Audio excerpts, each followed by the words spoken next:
This is episode number 257 with artist extraordinaire, Joe Paquet.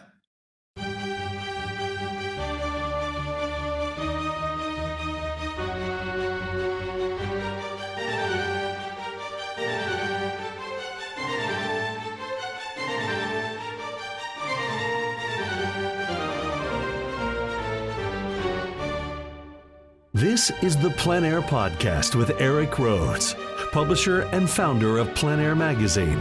In the Plein Air Podcast, we cover the world of outdoor painting. Called plein air, the French coined the term, which means open air or outdoors. The French pronounce it plein air. Others say plein air. No matter how you say it, there is a huge movement of artists around the world who are going outdoors to paint. And this show is about that movement. Now, here's your host, author, publisher, and painter, Rhoads. Welcome to the Plein Air Podcast. I'm Eric, and man, it's been a while.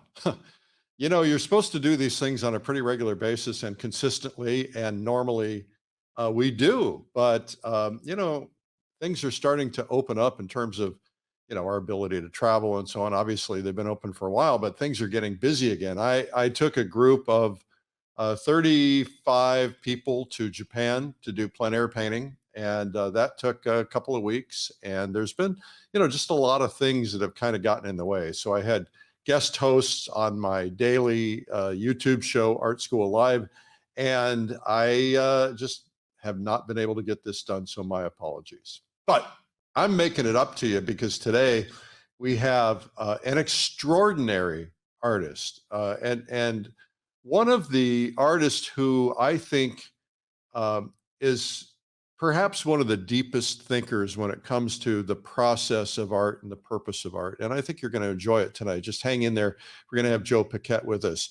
Hopefully this plein air podcast inspires you to paint because I think that plein air painting actually makes us all better painters. When you paint indoors and you paint from photographs, and I'm not dissing any of that, but photographs lie. Photographs make things darker. And when you paint outdoors, you see true light and color. You're able to represent it more. And you're also able to essentially represent the spirit of the place. Instead of looking at a photograph and going, it doesn't look all that great. But, you ever taken a photograph and you get it home and go, I was in that amazing place, and this photograph doesn't feel at all like that amazing place. Well, that's the difference in plein air painting. So we hope that you'll embrace the idea of getting outdoors and trying it. And, don't give up too soon because it's not easy. Nothing is easy.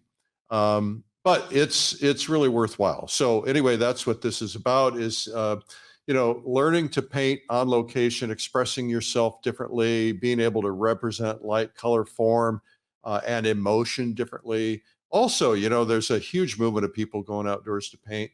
And it's a really great chance to meet a lot of other people. Sometimes people like me like to paint with others and travel with others. So it's pretty cool. Anyway, this podcast is a chance to get to know the artists, get into their heads, learn about their struggles and their journey and some of their techniques and why they paint. I'm really grateful to you. Without you, this show would not become the success it has become. We're really happy about that. At the end of the podcast, I do what's called the Art Marketing Minute, and that's where I offer some art marketing tips for those of you who are interested in creating a business out of your art or selling your art. And there's no shame in that. But, some people think there is, and I don't understand that completely. But anyway, I will give you tips and techniques that I've learned over hundreds and hundreds of years, it seems.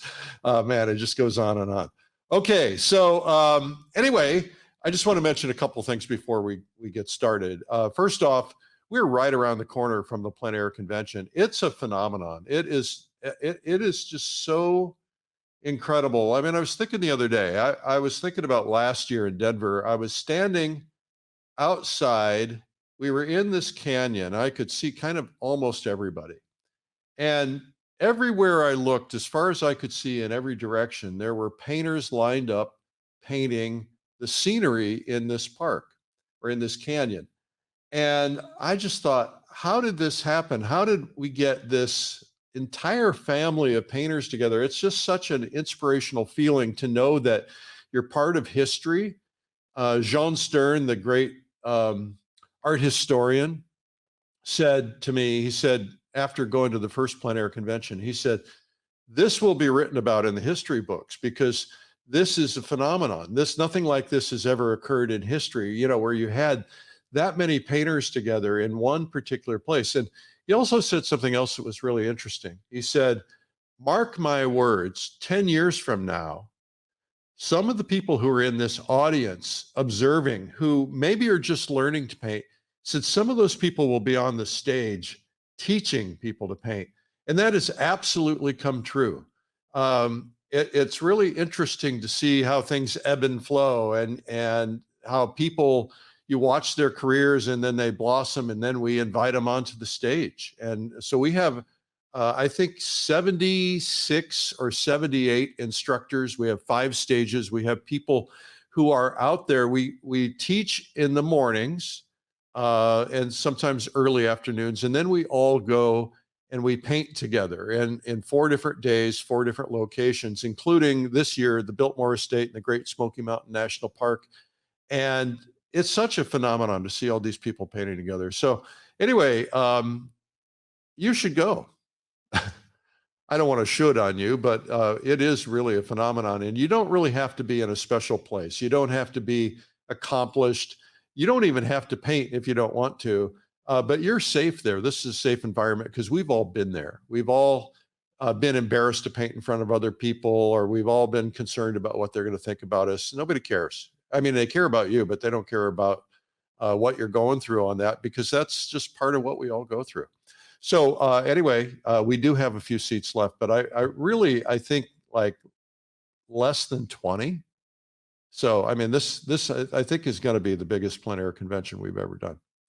Okay. Also, by the way, if you're not a subscriber yet to Plein Air Magazine, make that happen. You'll get inspired. You need to be able to look at other people's work. One of the things that's important to all of us is to study other artists, to study their techniques, to study their approach, their feelings about their paintings. And we have a lot of articles about that, techniques and other things. But and also getting out to museums, those things really make a difference. And this Instagram era where everything's on our phone, if you're not looking at paintings in person, you're missing a whole lot of it, because there's only half the story in a visual photograph. The other half of the story is looking at that and seeing the brushwork and being able to see what happened underneath, and some of that showing through, and really studying painting. So Plein Air Magazine is a good place for you to be. So check it out at pleinairmagazine.com. Also, coming up after the interview, I mentioned Joe, with Joe, is we're going to answer some art marketing questions. So Joe Paquet, let me just tell you about him real quickly. He's one of my heroes. I met Joe Paquet about 300 years ago, and it seems like that some days. But the Plein Air Painters of America, which is the premier group of painters in this country, who really started the plein air, restarted the plein air movement in America. I had nothing to do with it. They had everything to do with it. They held a workshop, and it was in Old Lyme, Connecticut. I think it was Old Lyme was the first one. And there were, I don't know, there were 100 people there or something. And we each studied a morning with one artist and an afternoon with another artist, and we rotated through them through the week. And the first artist I studied with was Ken Oster. The second was Joe Paquet. And I learned so much from him, and his way he starts a painting, which I think is really important. But one of the things that I want to mention about that, because I was talking to Joe the other day, I realize now that some of the things that he was teaching us at that time, which is probably not any different than what he's teaching at this time, I could not comprehend because of my level at the time. And that's why it's important to go back and say, rather than saying, well, I already watched his video, or I already studied his workshop, it's important to go back to these people. And because as you learn, as you grow, you're going to see things differently. Joe is was born in Paterson, New Jersey, 1962. His parents were immigrants and very hardworking. He was a kid like, loved the outdoors. He loved to wander around, do a lot of daydreaming. Attended the School of Visual Arts in New York and credits instructors John Foote, David Palladini, James McMullen, and others for inspiring his deep love of drawing. And he later studied, this was a breakthrough for him, John Philip Osborne in Ridgewood, New Jersey, who has introduced him to the prismatic palette, which we're going to talk about. Joe's philosophy is rooted in deep connection and sensitivity to his subjects, and you will learn that about him as we get into this. So, Joe Paquet, welcome to the Plein Air Podcast. Oh, great to be here, Eric. Looking forward to chatting with you. It has been a while, and yeah, we've known each other for a long time. I remember, like I said, I remember you coming to the show in Catalina, pushing that stroller with the 3 little babies in there. And that's how long ago it was. Well, it was even longer than that because I think I met you before that. But yeah, actually, the workshop you did was before that, certainly. Right. Those kids are in college. Yeah, it's been a while. For Joe, sure.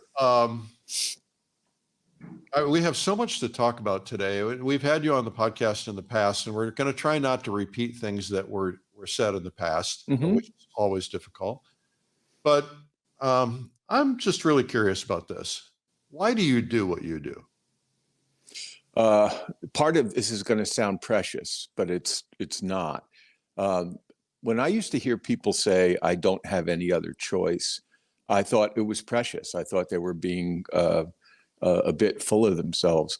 But I've come to realize that this is what I'm meant to do.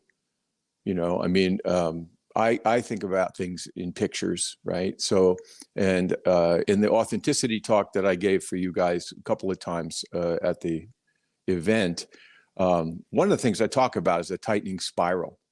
And that, every time you make a choice in your life about anything, but, as artists, you make a choice that either serves your highest self or maybe you do the easy thing. Serving your highest self generally isn't the easy thing. But I think when we're younger, knowing who we are takes a while. I don't think most people just know who they are. I'm sure there's old souls out there that are born with a great deal of clarity, but I'm not sure I was one of those. So basically, I think the intervals between incidents and events and how they connect to form who we are meant to be are very broad in the beginning. But every time you make a good choice or the right choice for yourself, that serves your highest self, the spiral starts to tighten. And I think every time you do that, especially if you're, internally motivated and not externally motivated, which we've talked about before, just the simple desire to create, I think what happens eventually, your path becomes clear to you. And so, sorry for the long answer to your short question, but I think it's important to flesh that out a little bit, because for me, I've come to realize that the teaching, which I love doing, and the painting, even the speaking and the writing that I do, they're all part of the same thing, and they're all essential for who I am. And I think we all have to find out who we are. So this is something I do need to do. Otherwise, I'd become a real cranky, difficult guy to be around. Here's a newsflash, Joe. You're already cranky and difficult to deal with. Well, all right then. Good. Cut to the chase. But maybe less so. So this kind of this spiral kind of plays into the big question that you and I always get everywhere we go. How do I find my voice? I have there's, again, I think there's two, in my mind, two very distinct paths for how people find their voice. Some people find their voice by adopting an amalgam of the voices of others. And then some people take a more organic path to find their own. And I think the only way to do that is to go to nature. And it doesn't matter whether it's, painting, people or landscape or anything else. I think once you have sound, basic principles behind you, going to nature and learning to see harmony and all of those things first. And then you branch out from there and you realize that the subjective choices that are made in the painting become a large part of who you are. And it's the balance of that subjectivity and the objectivity that creates a voice. And there's an organic way to do it and an inorganic. And so if I'm cranky, this is where I'm cranky.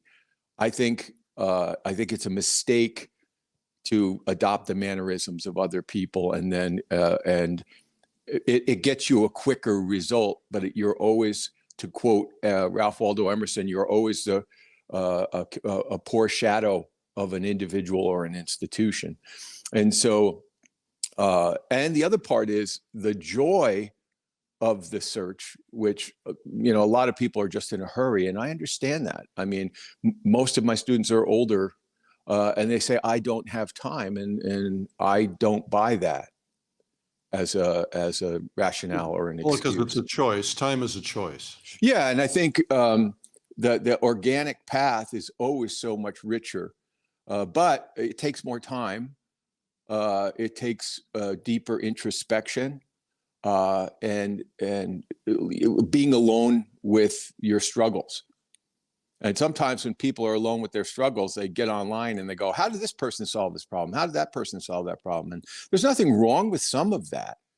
But again, in my experience, certainly after a lot of years of doing this, I think a lot of the time folks, they'll go, oh, okay, I see how, this artist painted their cloud. So I'm going to adopt that calligraphy. And so they adopt the calligraphy, and there have been artists that I can see their work and I can say, you studied with, or you studied this person, this person, this person, and that person, because their work has, like I said, the mannerisms of those people.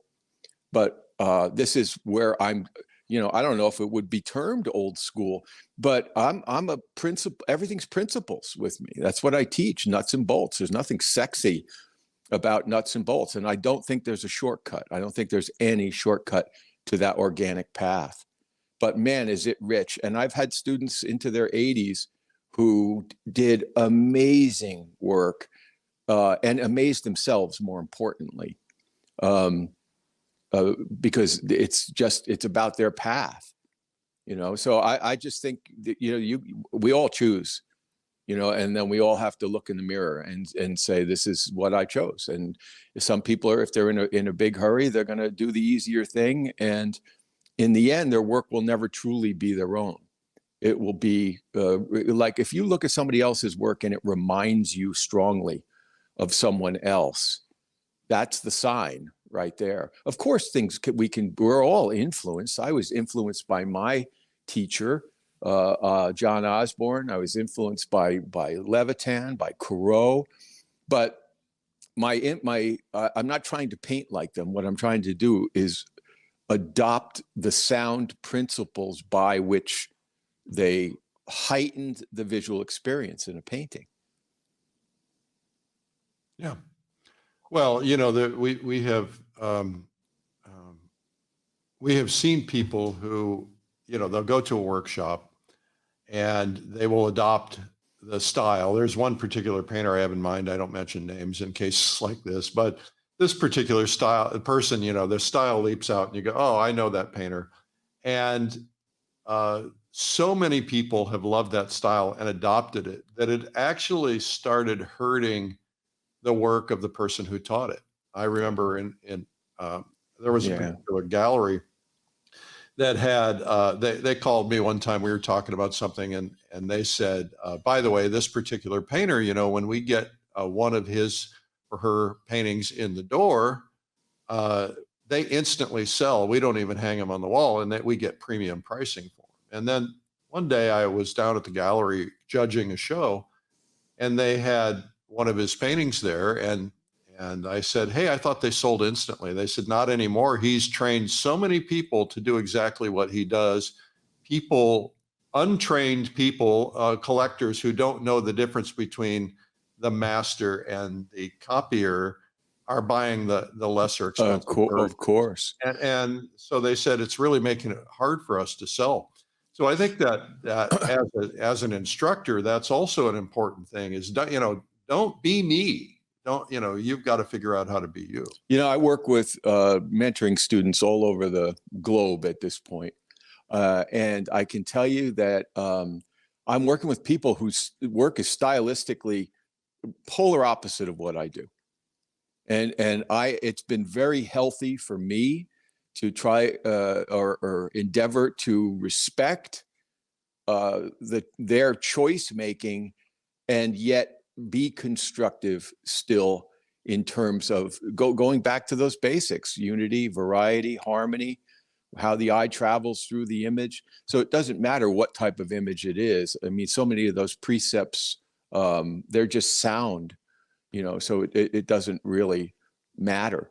But if you get to Florence, Italy, and you go I'm due there this week, actually. All right. So the PT Palace, okay. In the PT, there is the work of a group called the Macchiaioli painters. And they were kind of a loosely banded group from the 1850s all the way up into the late 19th century. And their work is fabulous, and it's all different. There's certain things that are constant with all of them. They drew beautifully, all of them. But when you go through the galleries and you look at the work, you go, oh my gosh, how can I never have heard of this? This is was not in Gardner's Art Through the Ages that I studied when I studied art history at the School of Visual Arts. But what happened is very interesting. If you go through the museum, you see where the influence of Cézanne struck Italy. And the painting changed completely because of the force of his persona and his idea. People felt that somehow if they didn't get on board, they weren't contemporary or modern. So actually what happened when you go through the museum, I took my group through there a bunch of years ago, you see the painting become homogeneous or generalized because everyone's starting to flatten the forms and work in 2-dimension and 3-dimension. And all of a sudden, people stopped looking. That's what was so striking. And when I took the group through, I'm like, look at this. When you look at the group of the Macchiaioli painters, they were all studying. They were all looking to be informed by something outside of themselves, bigger than them. And then when Cézanne hit, people subordinated themselves to a concept of what painting should be. And I think that's just something to be wary of, because there are silly platitudes out there, at least silly in my estimation. Picasso, good artist copy, great artist steal, all of this. And people that indulge in that kind of stuff, they always love to drop those aphorisms. But the point is that when you look at the work of the Macchiaioli, your eye is completely engaged, and each artist's vision is different. And then all of a sudden, everyone kind of fell into line, and one of the painters I'm going to be talking about with you a little bit later, George Bellows, that happened to him as well. After the Armory show, he felt his work needed to be more modern. And so he gave up the beautiful neutrals and tonality in his work and the exquisite character-based draftsmanship. And so he gave up the neutrals for chroma and screaming color everywhere in the painting. And his drawing slipped from character to caricature, where all the figures started to look more similar than different. Let's talk about that, because I think this happens every once in a while, right? It happened with the Armory show way back when modernism was kind of introduced in America, and it changed everything. And people wanted to be part of the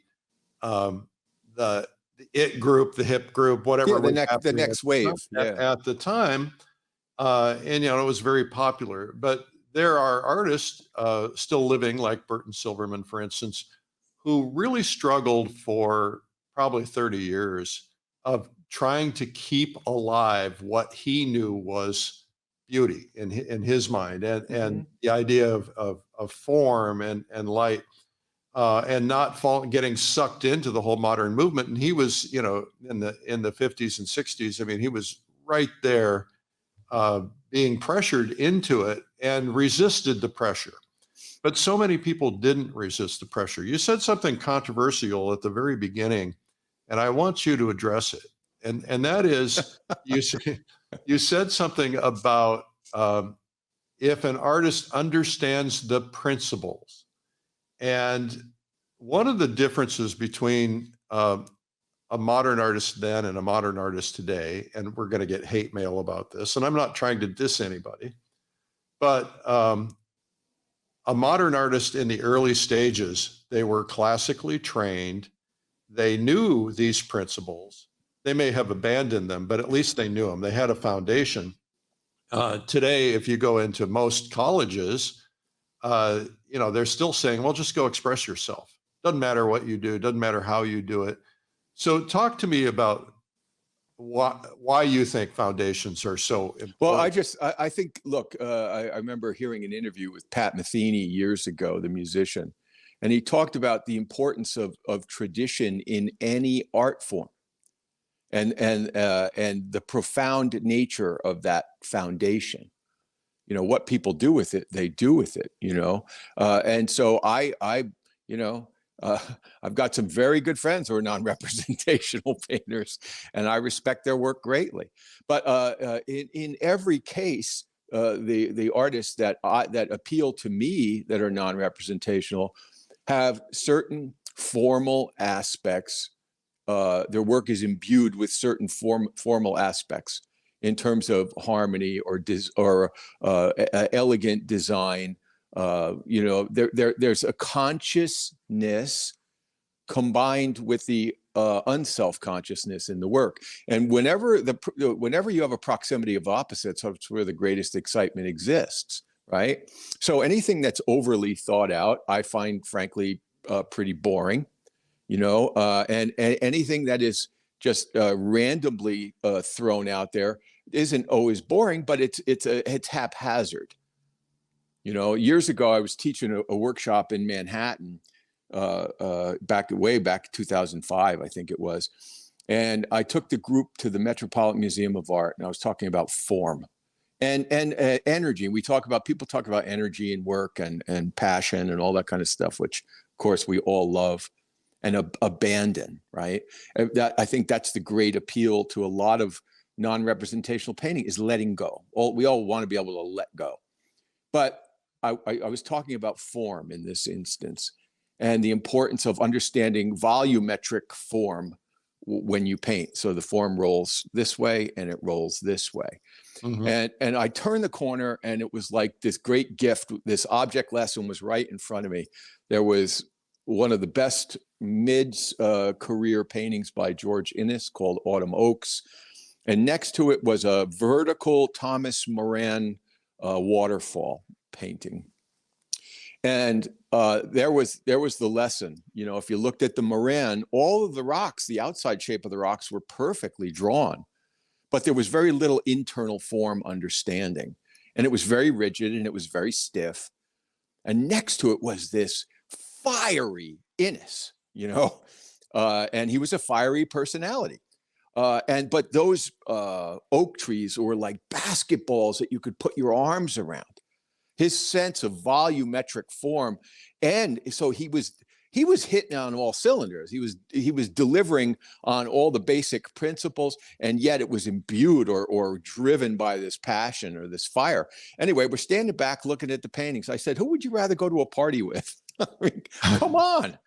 You know, so I'm all for formality. Like I'm not an extremist in any way, politically or otherwise. Extremes bug me.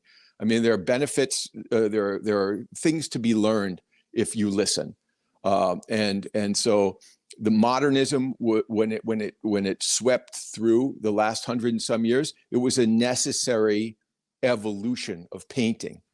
It was because in the 19th century, work started getting tighter and tighter and more realistic. And then the artists started using photography. So some of the French painters like Fremier, I can't remember the rest of the names now, started really using photography. So the work, where could the work go from there? It had no place to go. So the natural evolution was to deconstruct. And I think that's what we're working through now. So I don't have any problem with either side of it. People do whatever they do. The only thing is like when I teach principles and I teach skill building. And I'm going to be talking about this at the convention in my workshop, a pyramid of training about being able to diagnose where your skill sets are. Because a lot of the time, people avoid doing the hard things like drawing, like truly understanding form. A lot of people copy form, but they don't understand it. And there's a huge difference there. But if you take the time while you're studying to do those things, to actively go after those lagging skill sets, then you have nothing to apologize for, right? Or make an excuse for. We all know people that refer to themselves as an impressionist because they never learned to draw. And that's a fact. It doesn't mean everybody that calls themselves an impressionist is that way, certainly. But it's not uncommon, let's just say that. So I just say, look, I don't care where you are in your life, age-wise, you can get better. And you can do that thing. Once you have that understanding under your belt, like truly understanding a harmony outdoors in nature takes a real long time. And so there are certain instructors, painters out there who talk a lot about creativity and about doing this and pushing that. And I have no problem with it other than if you don't understand relativity, beginning to skew it is only going to mess you up.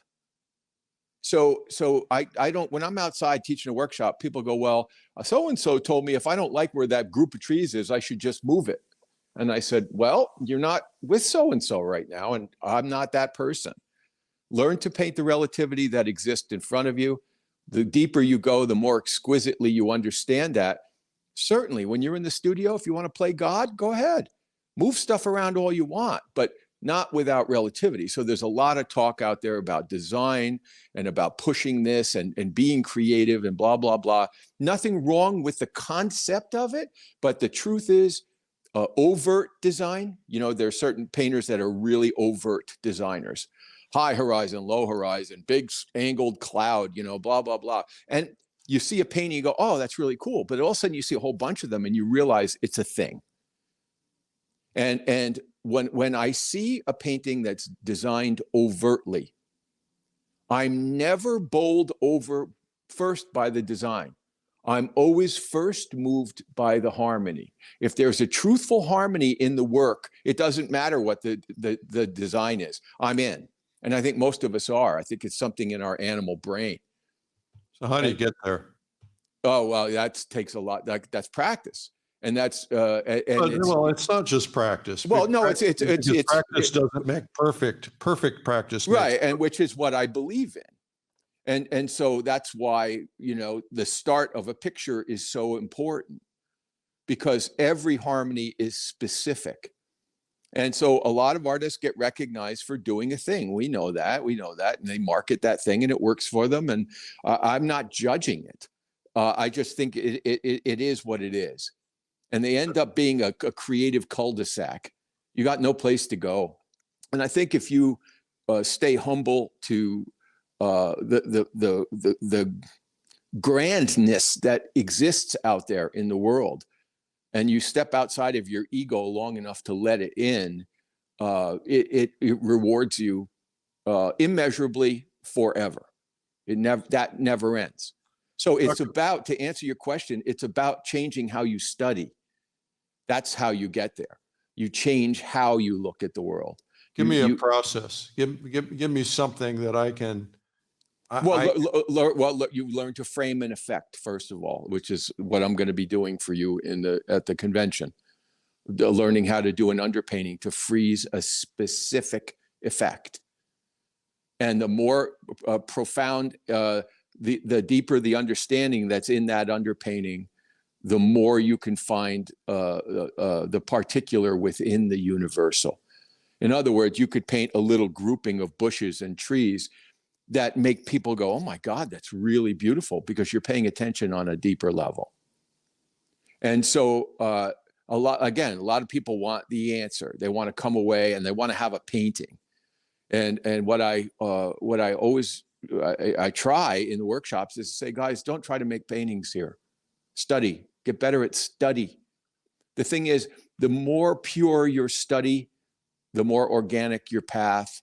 And then if you can maintain that balance of ego and humility, because you have to let the face a canvas, and that takes ego, but you have to let the world in, and that takes humility.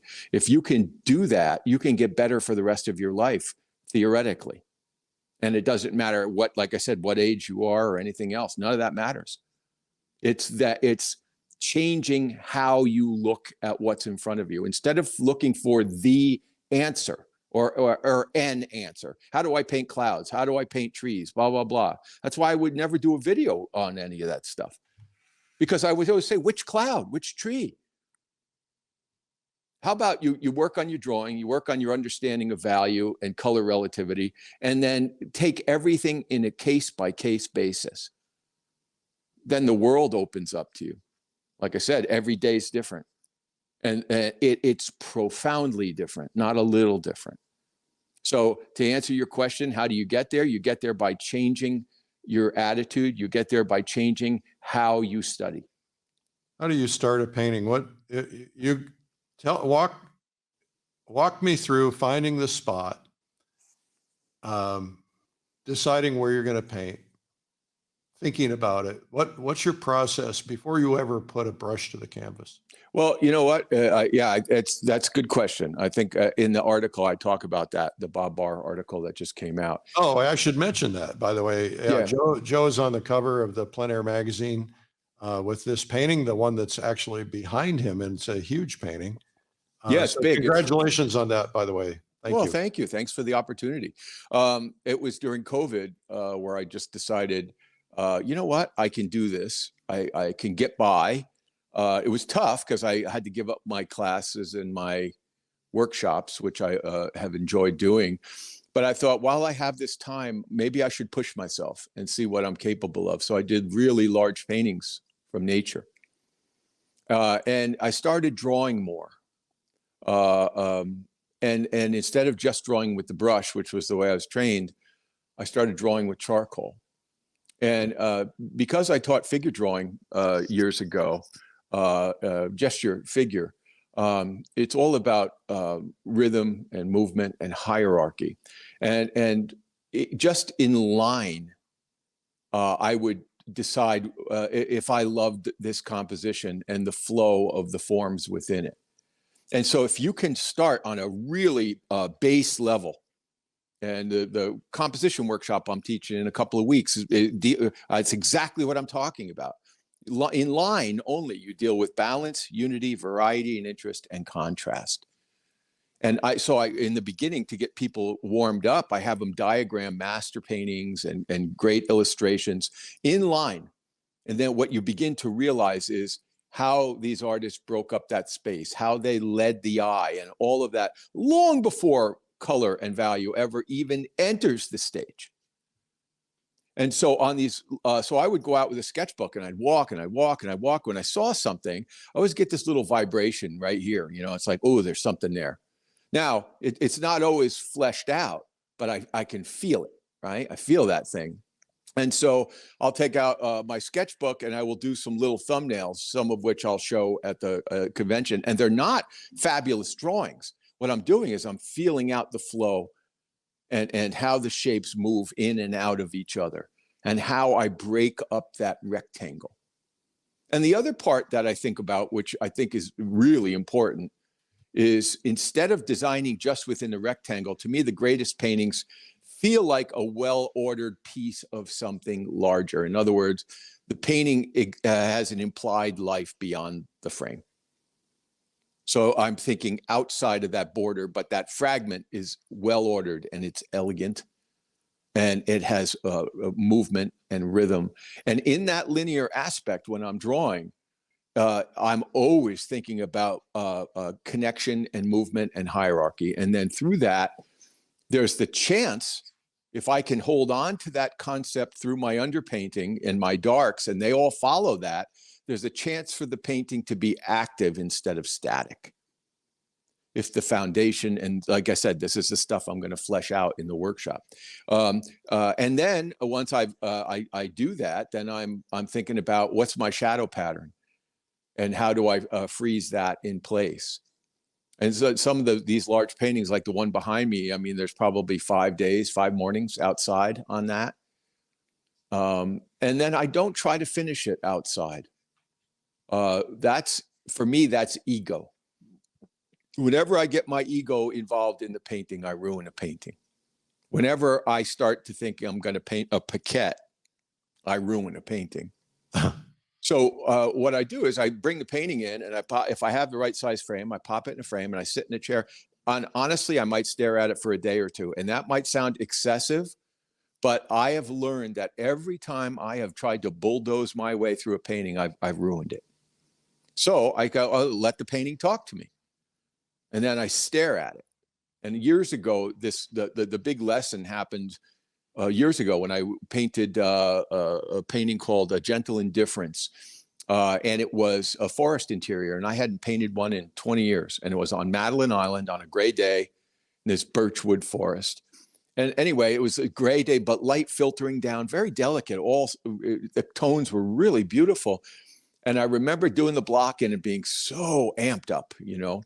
And I got home and I said, I'm going to finish this thing. And I'm going to finish it today. So I had a student say that just last night in class, and I go, famous last words.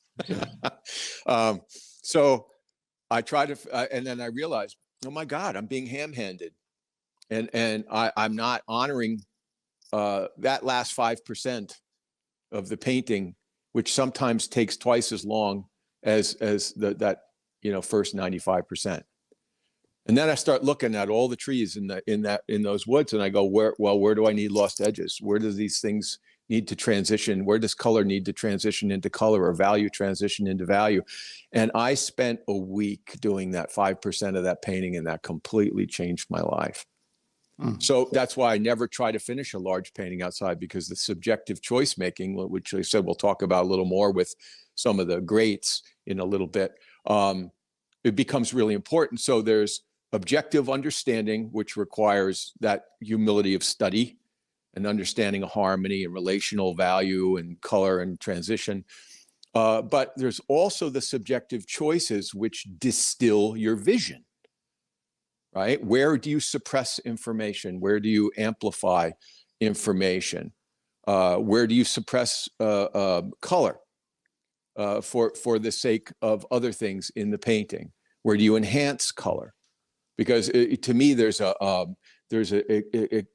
elegance to the intentionality of that, and that's why I'm drawn to people like Whistler and Hopper and Bellows, early Bellows. Well, anyway. let's talk. This is a good transition to talk about some of those. Why don't you pick one, and let's talk about them individually and what you've learned from them.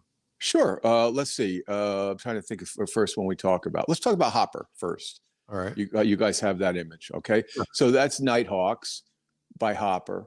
And, if we could blow it up really large, what you'd see in the interior is how he transitioned color. Because that is, how do I just, he's created a plausible fiction. Right? So there's enough objective understanding and reality and truth of observation in the painting that you buy into the visual experience. But there are all of these subjective choices, personal choices, that mortise into that create his personal voice. And so, for example, if I could take all of the people that are hearing this and get us all in the room standing in front of Nighthawks in Chicago, you'd see how he transitioned the yellows inside and how those yellows transition into the green that runs along the base of the front there. And every color contains something of the color next to it, right? And so he's eliminated absolutely anything he feels is non-essential. So primarily you're hit with the light effect and the design. After you get to see the light effect and the design, I delighted in the harmony. But what really weird that he did and so effective was the large window behind the people seated at the counter. He took all the information out of it. You'd see right through it. And what he did was he suppressed all of that information back there. And he created contrast. Well, yes, but the other part is he made a quiet space for the eye. Right. So that your eye went right to the people at the counter. And then furthermore, what he did is he shrunk the size of the road in the back, right? He turned it almost into a footpath. If that was a real road back there, it would be much wider. Right. Right. The other thing he did, which I think is really exciting, is he if you look at that refraction of those shadows and how they fan out along the sidewalk, in that where those shadows they follow a kind of a star pattern, you know, they follow the perspective as it rolls around. That's absolute pure natural observation. So that's completely real.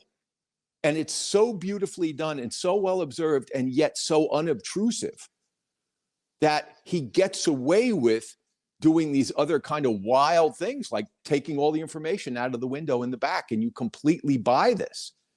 You know, the other thing that he did in the painting is he transitioned information. And you can't go from having a lot of information in one spot to automatically having nothing. There has to be an optical transition for your eye to move through those forms. And so if you roll up, if you go all the way up to the top of the painting, which I don't know where we'll be able to see, but there's a Phillies cigar sign. And so you see just enough of it to know what it is. And then it gets everything, the information is completely suppressed in that front fascia board on the diner. And then you go into that light effect. He's making all of these choices to move your eye through that image. He's enhancing that information where he feels like he wants to bring your eye, and he's suppressing it everywhere else. But his understanding of flow of light is so acute that he's able to weave together, like I said, all of these subjective choices with objective truth.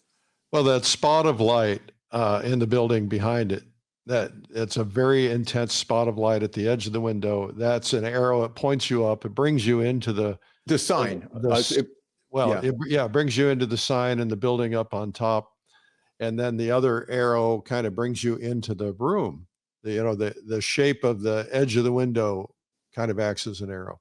Yeah, there's absolutely nothing random in there. So now there's a painting that's pretty well planned, but I totally dig it. I buy it.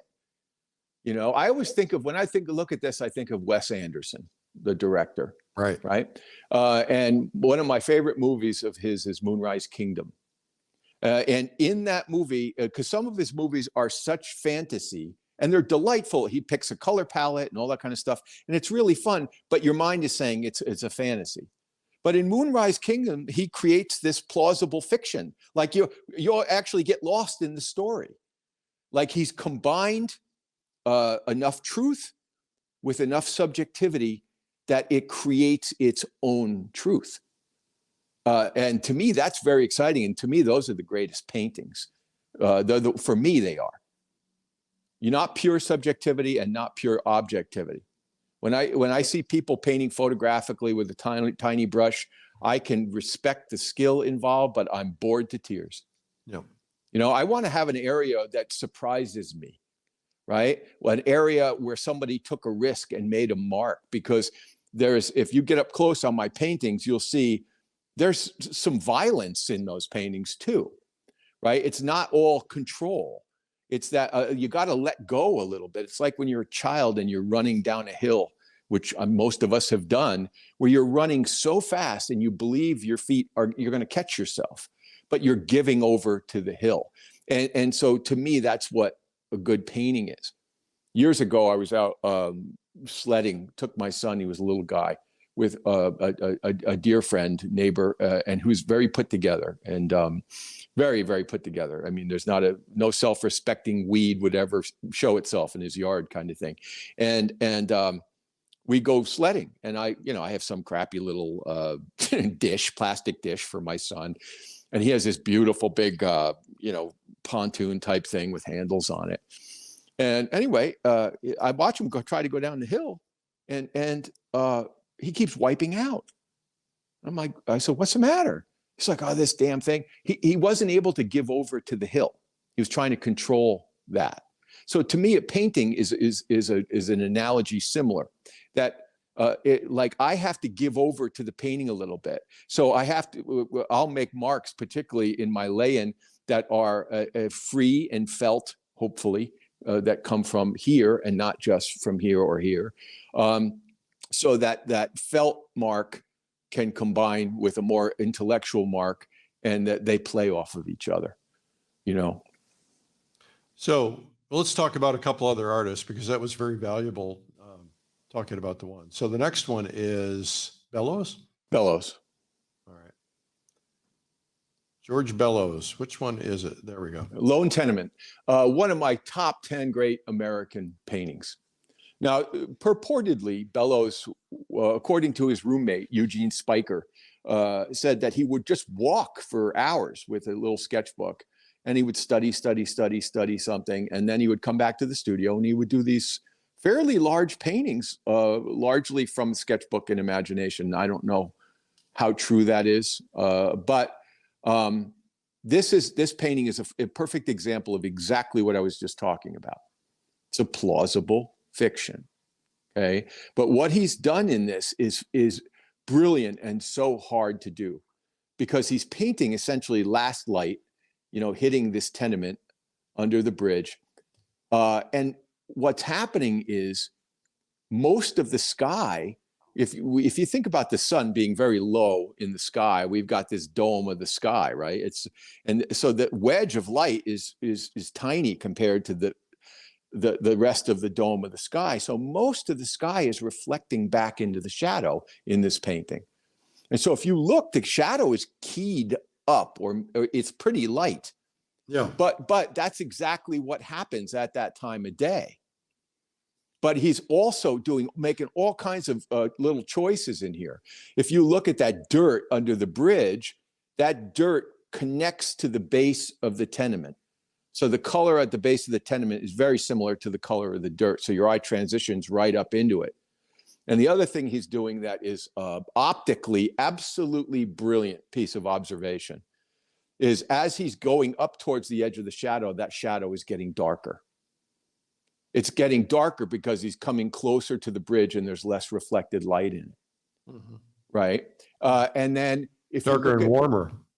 Well, it's actually a tiny bit cooler, in fact. Oh, is it? Okay. Yeah, it's a kind of a greener. It's a greener note against the orangey light that's on the top. But that greener note transitions into a gray green, into a grayer green, into the gray of the flat plane. And then what he's doing with the groupings of figures, he's using them as a little Nike stripe to pull your eye across. He's grouping those figures. He's not thinking about the individuals. He's thinking about the grouping and the pattern of that grouping. Each of those patterns has a value within that design. They become a shape and a value within the design. So he's not rendering people.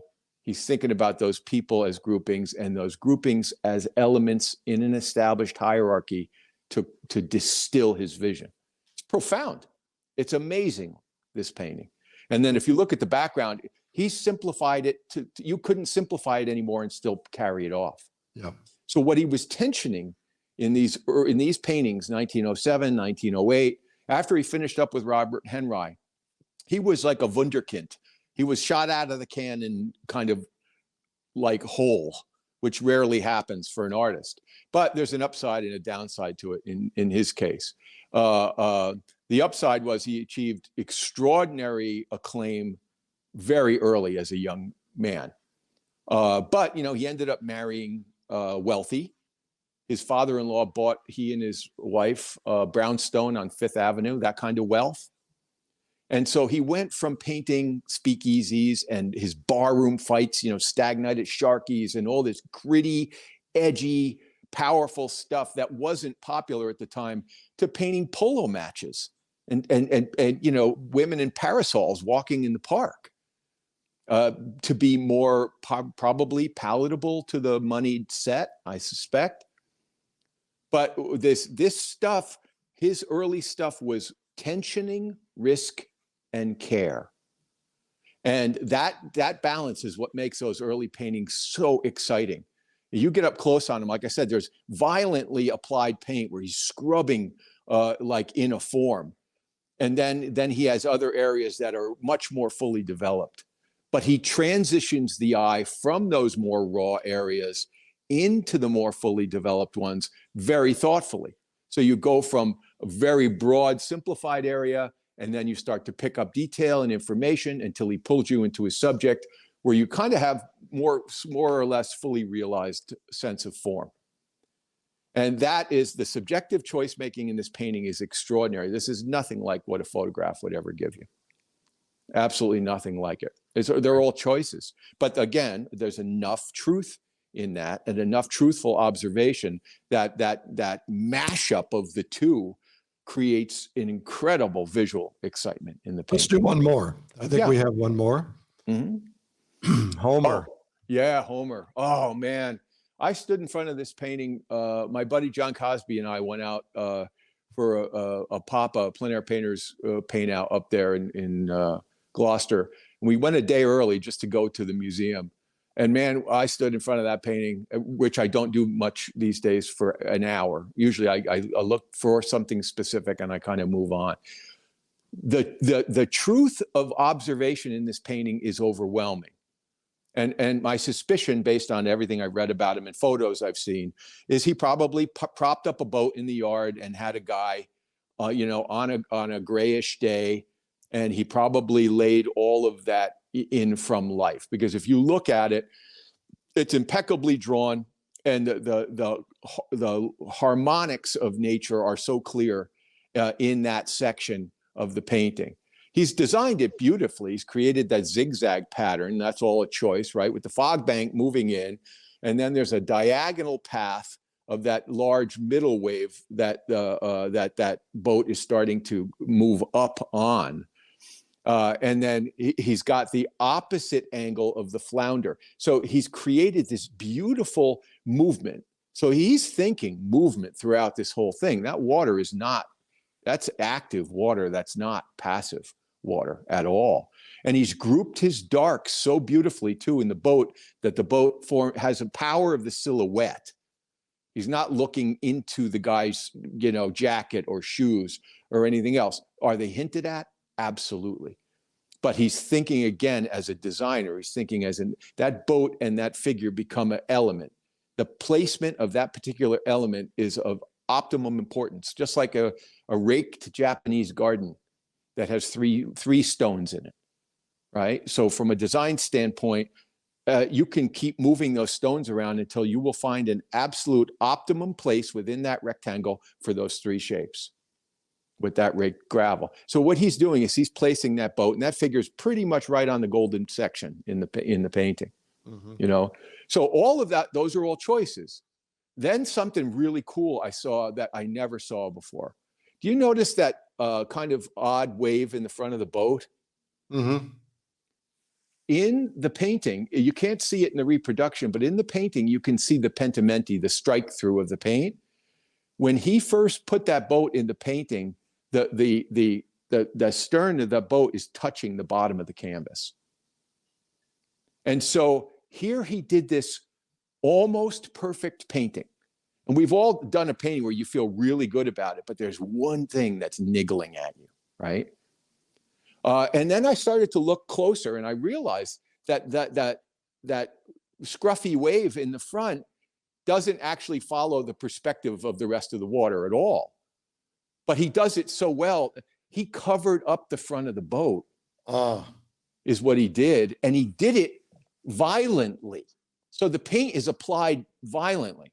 And so, and again, I don't know that this is a fact, but if you put some stuff together, this is possible. He loved to drink. He was a big drinker. He ordered like cases of, alcohol to his place in up in Maine. I would bet you anything he was sitting in that room staring at that painting going, it's fine, it's fine, it's fine. Doing what we all do when you look at a painting and there's something bothering you because everything else is working. And he had to get some courage up to put that stuff in there because if you look at it, it's not painted. If you blow that up, it's not painted the same way as the rest of the painting. It looks like it was almost looks like it was painted by a different painter. It was painted by probably an inebriated painter who needed a little courage to fix the problem because it's and again, it's all a guess, but it was really cool when I saw that pentimenti. And then I stepped back and I realized the anatomy of that shape doesn't quite add up to everything else in the picture. But because his understanding of the sea is so good, he was able to throw that in there.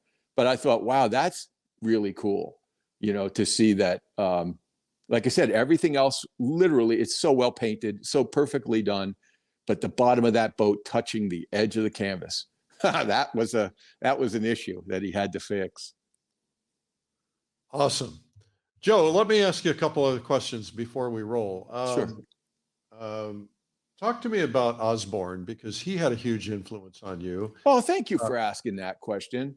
The one thing this is a big question. It's impossible to answer, but I don't know how long you studied with Osborne. I was talking to a friend of mine yesterday who studied under this guy, not an artist, and he studied with him for 6 years. I said, could you distill it down to 2 or 3 bullet points? He said, no, but here's what they would be if I could. And I'm curious about that with Osborne.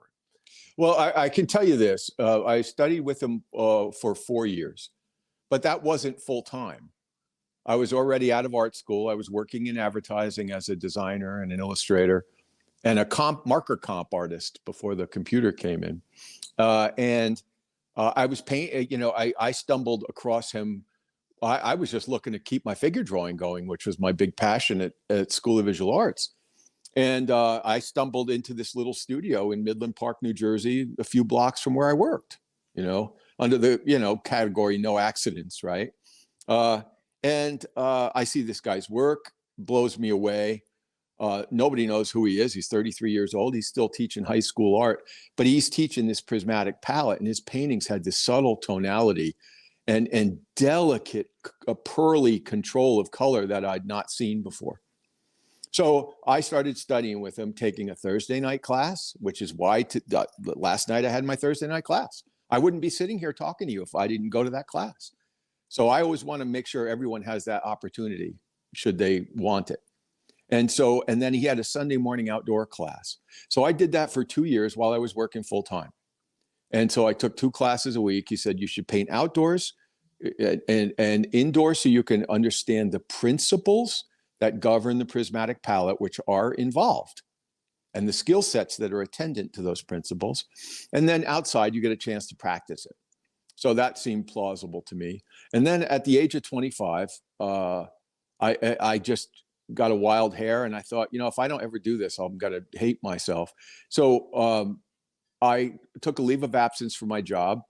I had a crappy little shotgun apartment in a kind of a not great part of a town nearby. And I said, I'm going to ask you, would you mind, is it possible that I could take a year off and study with you, mentoring essentially, which wasn't even a word. Nobody was talking about it back then. And he said, let me think about it. And then he came back and he said, you know what? Yeah, let's do this. And I said, well, because I have to budget, can you give me an idea of what you would like to charge? And God bless him. He said, you know what, Joe? He said, what I want you to do is help me with all the classes that I teach.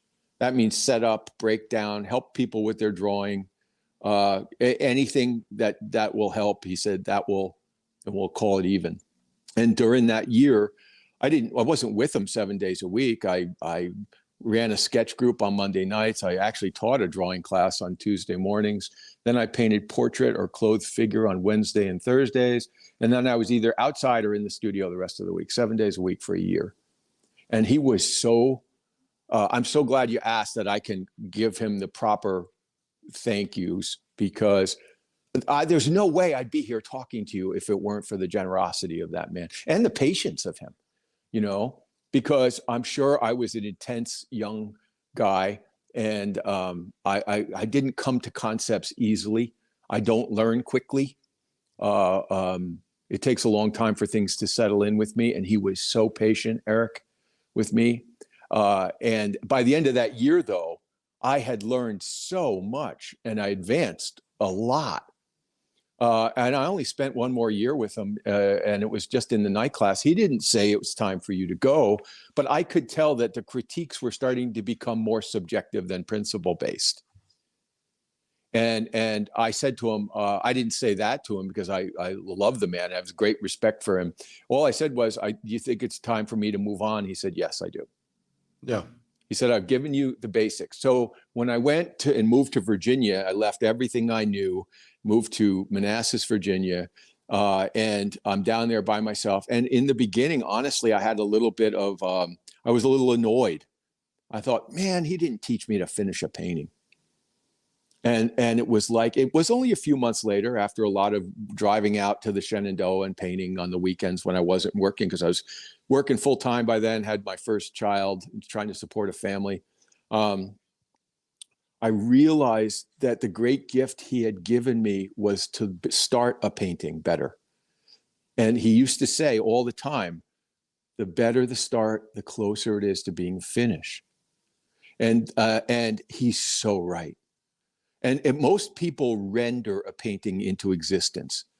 And what I try to do with people is teach them to deconstruct what's in front of them and put it together in a clarified way, making good subjective choices. So it's your painting and not a rendering. So this workshop you're going to do, pre-convention workshop, which is not included with the convention, but it's the same day we start. Yes. That workshop is going to be about starting. A beautiful beginning. Guys, I can't tell you, there's not a one of you, and I'm not selling you, I'm telling you the God's honest truth, that would not benefit or start off your week in the best way by paying attention to this information, because it changed my life. And it made me a very consistent painter, because you have to understand why something works so you can do it twice. There's nothing wrong with being an intuitive painter, but even some of the greatest intuitive painters like Kevin McPherson said to me once, Joe, I'm an intuitive painter. 5 out of every 10 paintings don't work. But when they work, they're fabulous. He didn't say that. I say that about his work. But the point being that after all these years of doing this, that's what I've come to. And after doing those large paintings, concentrating on how the painting is begun, learning to freeze that effect. Even like I said to you when we spoke the other day, and this is no idle boast, trust me, taking anyone's existing knowledge of color and then having them start to this practice of understanding, clarifying an effect, understanding and clarifying form, getting unity and variety at the start of a painting with an underpainting. Just with their existing knowledge, if they could improve that front end of the painting, their painting would be 50% better in a year if they did the work. So let me be a skeptic. Yeah. And, this is a one-day workshop. Mm-hmm. Can I really get enough out of one day of understanding that it's going to make a difference? You have, I'm giving you, I'm teaching you how to fish. I'm giving you just the really good nuts and bolts. Years ago, Eric, when I was a young guy and I was weightlifting all the time and I could eat like a horse. I went into a deli in North Jersey when I was studying with Osborne. And I walk in, I go, hey, you want a tuna fish sandwich to the guy? And he goes, okay, you got, and he brings over the sandwich. I mean, there was that much tuna fish on the sandwich. I go, what is your name? Yeah, Louie or whatever. I said, Louie, I love you, man. This is awesome. He goes, you know what? I make the kind of sandwich I'd like to eat. So honestly, I teach the kind of course that I would love to have. And after teaching so many people, some of whom, like I said, Carl Bretsky's going to be presenting, Bob Upton, they both studied with me for a long time. This is all principle-based stuff. And so the one day is going to introduce you to a way of thinking. You're not going to get better in the one day. I'm giving you some information that if you apply it and you have it monitored, if just applying it on your own is not the same thing, right? You do have to have, you got to have somebody check you when you do this. It's kind of like a yoga class I took years ago, which was, I mean, it was a joke, really. My mother-in-law, who was an occupational therapist, used to say, "Oh, you ought to do yoga." And I'm like, yeah, yoga, schmoga. I was a football player and a wrestler and all that stuff. And anyway, I took this yoga class and it was great. And I was the least bendy human being in the Northern Hemisphere, right? And so I was the running joke in the class, which was fine.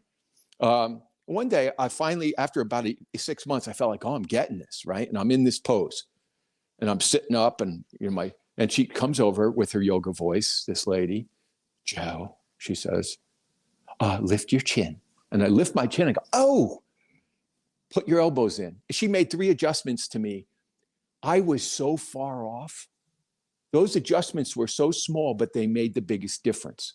So getting information is the beginning of something. The monitoring and the practice of that information, that's up to the individual. That's where the improvement comes. Awesome. Well, I should mention that Joe is doing a pre-convention workshop at the Plein Air Convention, and also he's going to be on stage on the last day of the Plein Air Convention before we all go out painting. But what he described today is going to be in the pre-convention workshop. So we're going to go down a completely different path for the other session. So we'd like to invite everybody who's coming to the convention to sign up for that. There are 3 pre-convention workshops going on, one in watercolor, one in oil, and one in pastel. Joe is doing the one in oil. Amit Kapoor from India is doing watercolor, and Aaron Schur is doing pastel. And we also have a pre-convention basics course for people who are brand new baby plein air painters who want to learn all the stuff that you just need to learn. So that's with Carrie Curran. But Joe, thank you for doing this today. Thank you for agreeing to come back to the convention. It's been a long time. That's probably why it's selling so well. So many people are coming back. Of course, a lot of people were kind of in lockup mode or lockdown mode for a while. And I think everybody's like finally getting back to normal. Yeah. Which is really exciting. Thank you for doing this today. You're an inspiration. And I'm looking forward personally to taking the course myself. And hopefully one of these days I'll get up to one of your composition courses or one of your other courses, because they're really great. And I would encourage everybody to look into Joe's website and to check out his mentoring programs and everything else. He's got a lot to offer. And as you can tell, is a very giving and very thoughtful person. So Joe, thank you very much. Thank you, Eric. It's been a delight to visit with you, and I'm really looking forward to the opportunity to share this with you guys at the convention. Well, it won't be long. It's just around the corner. Just around the corner. Be there before we know it. All right. Terrific. You take care. You too. Thank you. I just want to mention Joe's website is Joe Paquet, PAQUET.com. Okay. What do you say we do some marketing? Let's go to the Art Marketing Minute. This is the Marketing Minute with Eric Rhoads, author of the #1 Amazon bestseller, Make More Money Selling Your Art, Proven Techniques to Turn Your Passion into Profit. So you guys can send your questions to me, Eric at artmarketing.com, or you can come live on the podcast if you want to do that, and we can prearrange that. Just let us know. So I have never seen these questions. I'm doing this stuff off the top of my head. The first question is from Trish Dorton in Columbus, Georgia. Question is about passive income. For example, giclee prints of works.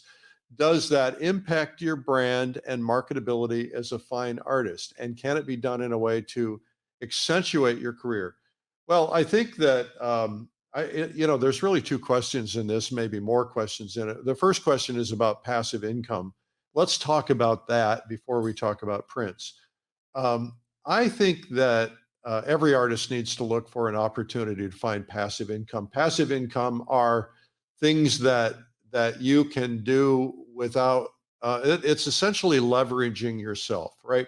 So think about this. If you're a doctor, you only have so much time and you can only see so many patients.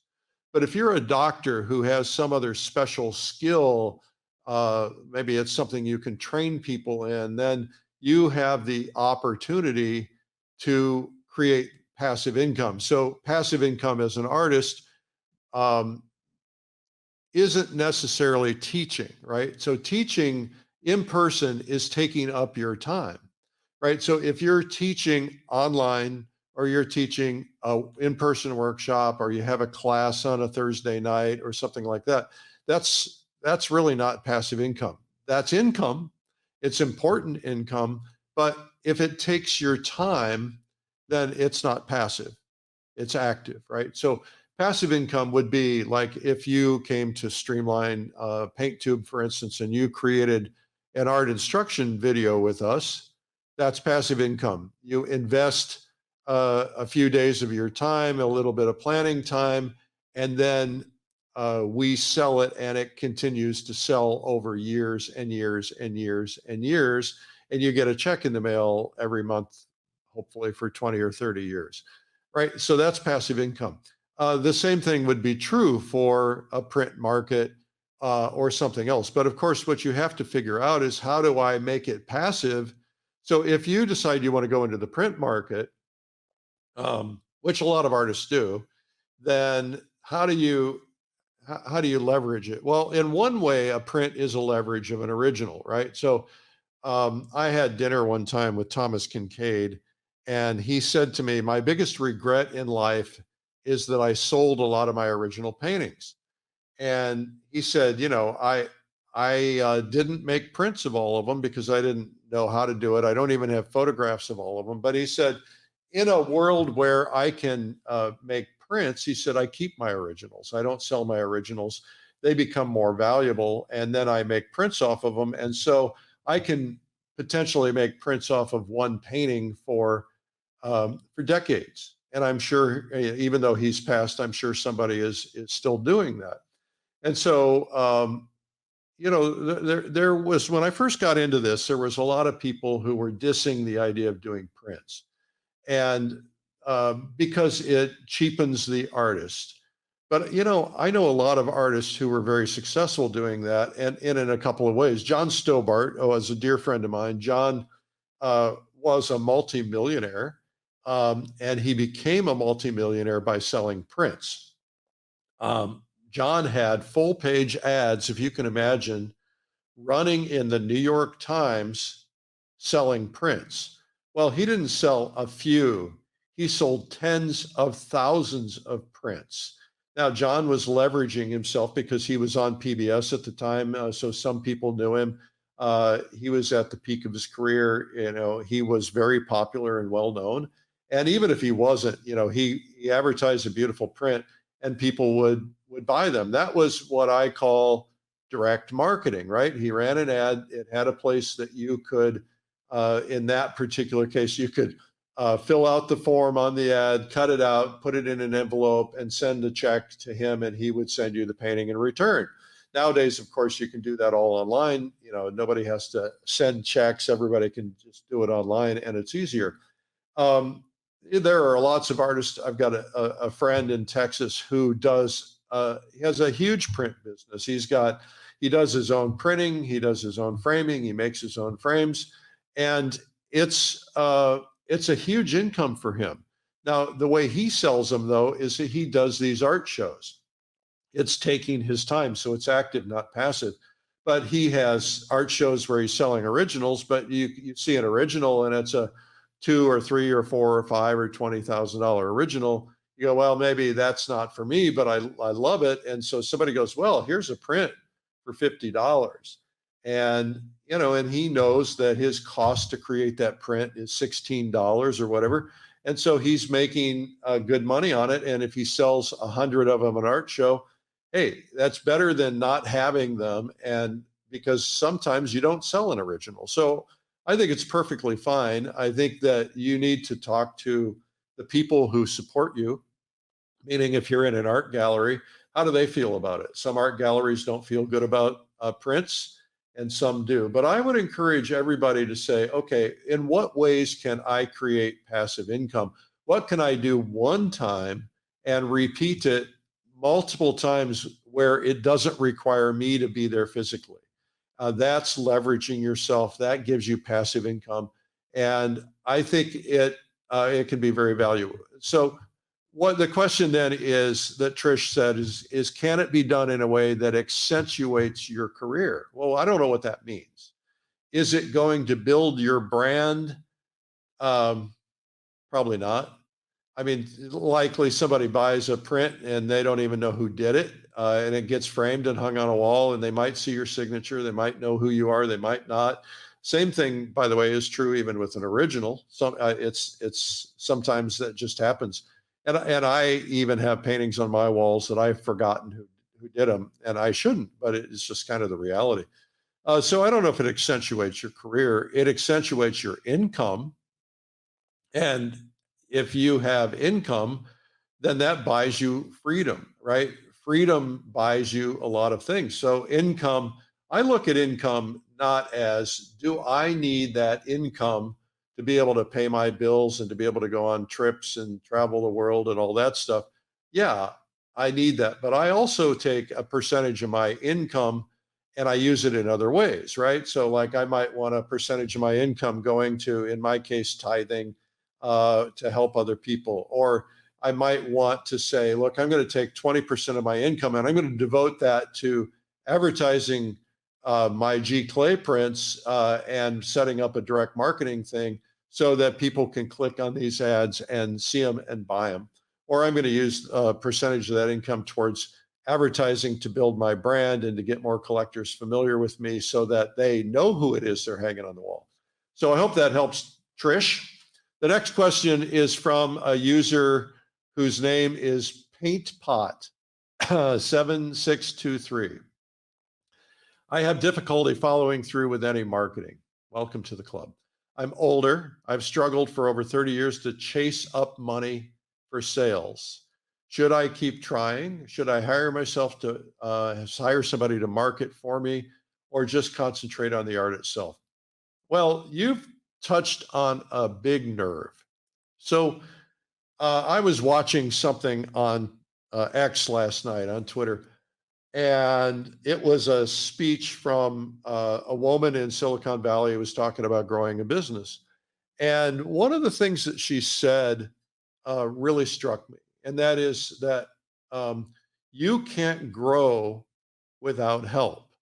You can only get so far on your own because you are limited in what you know, you're limited in your abilities, and you're limited in your time. So I have a staff of 55 people, and I used to have no staff, right? And as soon as I could afford one person, I hired one person and I said, okay, this is what you're going to do for me. And then that person got to the point where they were maxed out. And if I wanted to grow and I wanted to do more things, I had to figure out how to afford a second person. And a lot of that, of course, is sales. If you have somebody to help you with sales, then that funds everything else, right? You don't want a bunch of employees that are not generating income. You want people who are helping you generate income. So, should I hire someone to market for me? Well, you have, I think, a couple of options. There are a lot of artists out there who are doing marketing with marketing professionals. Sometimes it's an ad agency, sometimes it's an agent, sometimes it's a husband or a wife or a friend. If you can find somebody that you know and trust to do your marketing, then you got to figure out, okay, how do I pay them? Now, you might pay them as a percentage of sales. That's one opportunity. You might just say, I'm going to pay you a flat amount of money. Here's what I need you to do for me. And by the way, if you don't understand marketing, you might not even know what you need them to do for you. So I'm a big fan of other people helping you. First off, it's going to leverage you, because the one thing that painters forget, I get so frustrated because I see painters who are pretty good, who could be getting to the next level if they were putting 8 or 10 hours a day into it, but instead they're getting distracted by income distraction, right? So an income distraction is, I got to figure out how to do my own shipping. I got to figure out how to package these paintings. I got to figure out how to frame them. I got to figure out how to sell more. I got to figure out how to deal with gallery relationships or get a gallery, or I've got to figure out how to sell more stuff online. I got to do more social media so I sell more stuff online. All of these things are shiny objects and they're distractions. I'm not saying you shouldn't do them, but if you had somebody doing your social media for you, if you had somebody helping you with your marketing, if you had galleries representing your work, you're leveraging yourself. There's that word again, leveraging, right? Because you can only do so much. But you picture a fulcrum, right? There's a rock, there's a rod, and you don't have to push very hard on that fulcrum to lift something heavy. Well, that's what other people do for you. So if you can, do it. If you cannot afford it, then find a way to get somebody to help you do it temporarily, and or for a piece of the income. Now, you want to be careful with that, because if you're giving up pieces of income, next thing you know, you don't have any. Everybody thinks that that's an easy route. My dad told me something when I was very young. He said, "Don't ever have partners." And I immediately went out and got a partnership. And so immediately, me and another guy were splitting things 50-50. And but I was doing a lot of work. I was doing all the sales. He was doing all the product. And it seemed like a really good relationship. And it was, until it failed. And then all of a sudden we went from 100 miles an hour to zero because he decided he didn't want to do it anymore. Or I've had other situations where I've seen people who say, well, I have this guy is going to help me. I'm going to give up 10% of my company for him. And then there's another helper, I'm going to give 10% for them. And then another helper, I'm going to give 10% for them. And if it's actual stock in your company, then one day, if things don't work out, which sometimes they don't, next thing you know, your company's more valuable. You got to buy them out. And so that's why I'm a little bit reluctant about that. Be really careful about just giving away the farm. It's much better if you can hire somebody and pay them a fair fee or wage for the product that they're producing for you, rather than giving up equity, because someday you'll regret it. It doesn't seem like much now. You might say, well, I don't mind giving up 10% to somebody now because I'm only making, I don't know, $1,000. But what if you were making $100,000 and you realize you gave them $10,000? Or what if you were making $1 million and you were giving them $100,000 and they're not working that hard anymore? So those are the things you have to keep in mind. Yes, leverage yourself if possible.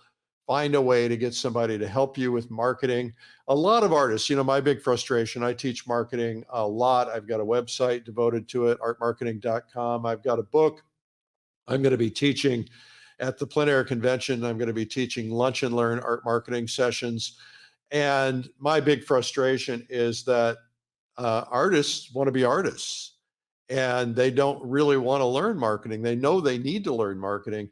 You need to understand it and learn it, even if you have somebody else doing it for you, because you need to control your messaging and make sure you're not getting perceived as sleazy or otherwise. But I think that just keep that in mind as you're progressing. Anyway, that's been the Art Marketing Minute. I hope it helps. This has been the Marketing Minute with Eric Rhoads. You can learn more at artmarketing.com. I want to remind you guys, the Plein Air Convention's coming up. There's not very many seats left. The first 20 people who hear this that go to the website right now, they might be the last 20 people to get in. It's packed. But that's at pleinairconvention.com. And of course, if you're going to the Plein Air Convention already, you have to be going to the Plein Air Convention to go to the pre-convention workshops. We might make an exception or two, but we have to charge extra for that. You might as well go to the convention. It's in Asheville or near Asheville this year. It's driving distance from a lot of places easily. Pre-convention workshops, we have Joe Paquet, Amit Kapoor, and of course, Aaron Schur doing pastel. And then Joe's in oil, and Amit from India is in watercolor, one of the top watercolorists in the world. So make sure that you come to those workshops. Come in the night before. It's worth it. Believe me, it'll be worth it. Don't tell yourself, I don't want to spend the extra money. Listen, if you invest in going to one of these workshops, you go to the Joe Paquet workshop, you're going to walk out of there going, this was worth $10,000 to me. I'm not kidding. So it's going to be great. I also want to remind you guys, make sure you pick up a subscription to Plein Air Magazine. You can get that at pleinairmagazine.com. If you've not seen my blog called Sunday Coffee, I do it every week. Check it out. You can find it at coffeewitheric.com. Also, I'm on the air daily on Facebook. It's called Art School Live. We have hundreds of artists. We've been doing it nonstop since COVID, 5 days a week, every noon, every day, 5 days a week, every time at noon Eastern. And of course, you go to YouTube, you can subscribe so it notifies you. Hit that subscribe button, notification button. And please also give me a follow on Instagram, Facebook, Twitter, TikTok, you name it. Okay. Hey, remember, it's a big world out there and you need to go paint it. And I think after today with Joe Paquet, we're going to paint it differently. We'll see you soon. Bye-bye. This has been the Plein Air Podcast with Plein Air Magazine's Eric Rhoads. You can help spread the word about plein air painting by sharing this podcast with your friends. And you can leave a review or subscribe on iTunes so it comes to you every week. And you can even reach Eric by email, eric@pleinairmagazine.com. Be sure to pick up our free ebook, 240 plein air painting tips by some of America's top painters. It's free at pleinairtips.com. Tune in next week for more great interviews. Thanks for listening.